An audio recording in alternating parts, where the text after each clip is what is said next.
I'm down at one of my favorite spots now by the Croton landing. It's on the Hudson River. I live here, just up on the banks of the river up above.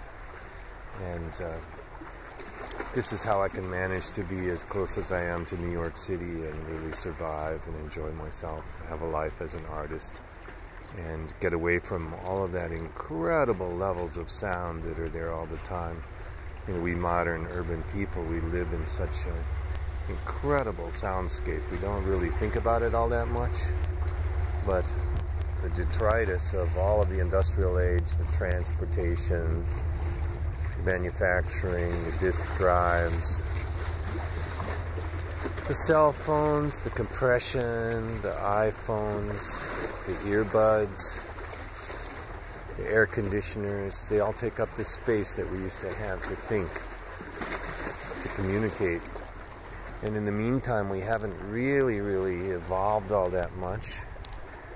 You know, our brain plasticity makes up little filters to try and let us deal with all these things, but in fact, we're still hunter-gatherers, so we're trapped in a world that we like to think of as the information age, and really it's the age of noise.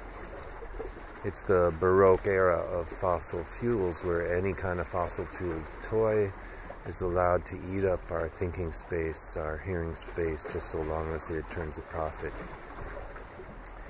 My work, I like to think about those things. I like to expose them. I like to interfere with them and bring them to the surface. I like to make things that are beautiful for people to listen to. And I like to make things that challenge the way we think about sound and space. I really like to take in the aspect. What does it sound like where I live? What's the kind of space? What's the kind of echoes and reflections? How much space is there for a human to live in and to talk in?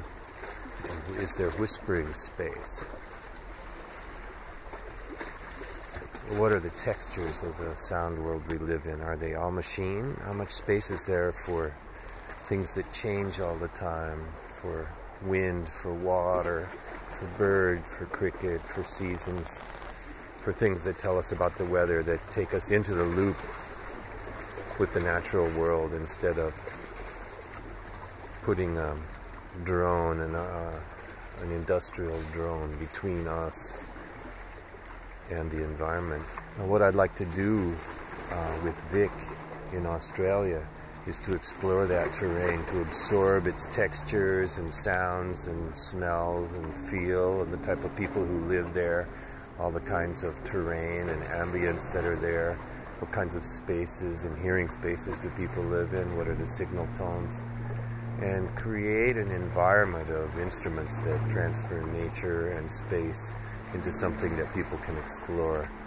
At the old schoolhouse, create a series of instruments that are activated by wind and water and nature and insects and people, and create stories around that interact with the local community.